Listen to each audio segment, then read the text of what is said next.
আবারও ডোনাল্ড ট্রাম্পের আরোপিত শুল্ক এখন ঝুলছে সুতোয়। পণ্য আমদানিতে মার্কিন প্রেসিডেন্টের আরোপিত 10% বৈশ্বিক শুল্কের বিপক্ষে অবস্থান নিয়েছে মার্কিন বাণিজ্য আদালত। মার্কিন আদালতের রায়ে বলা হয়, 1970-এর দশকের বাণিজ্য আইন অনুযায়ী সবার জন্য এই শুল্ক যৌক্তিক নয়।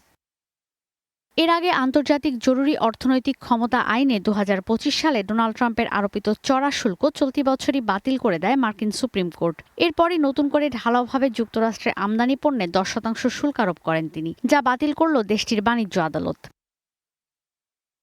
আদালত মার্কিন প্রশাসনকে শুল্ক হিসেবে আদায় করা অর্থ আমদানিকারকদের ফেরতের নির্দেশও দিয়েছে। আমদানিকারকরা এখন বিলিয়ন ডলারের এই অর্থ ফেরত পেতে আবেদন করতে পারবে, কিন্তু রয়েছে অনিশ্চয়তা। সবাই এই অর্থ ফেরতের আওতায় নাও পড়তে পারেন।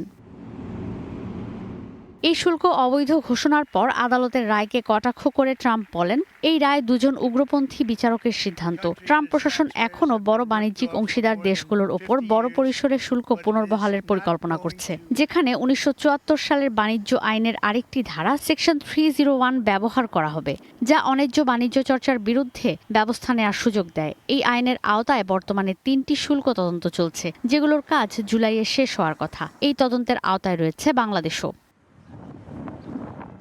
একই বছরে পরপর দুইবার মার্কিন আদালত শুল্ক অবৈধ ঘোষণার পর থেকে ট্রাম্পের ভবিষ্যৎ শুল্কারোপ নিয়ে তৈরি হয়েছে অনিশ্চয়তা। যদিও ট্রাম্প প্রশাসন বারবারই বলে আসছেন, যুক্তরাষ্ট্রে প্রবেশের জন্য যে কোনো পণ্যই শুল্কের আওতায় পড়বে। প্রেসিডেন্ট ট্রাম্পের দেয়া সময়সীমা অনুযায়ী আগামী 24 জুলাই শেষ হবে অস্থায়ীভাবে আরোপিত 10% শুল্কের মেয়াদ।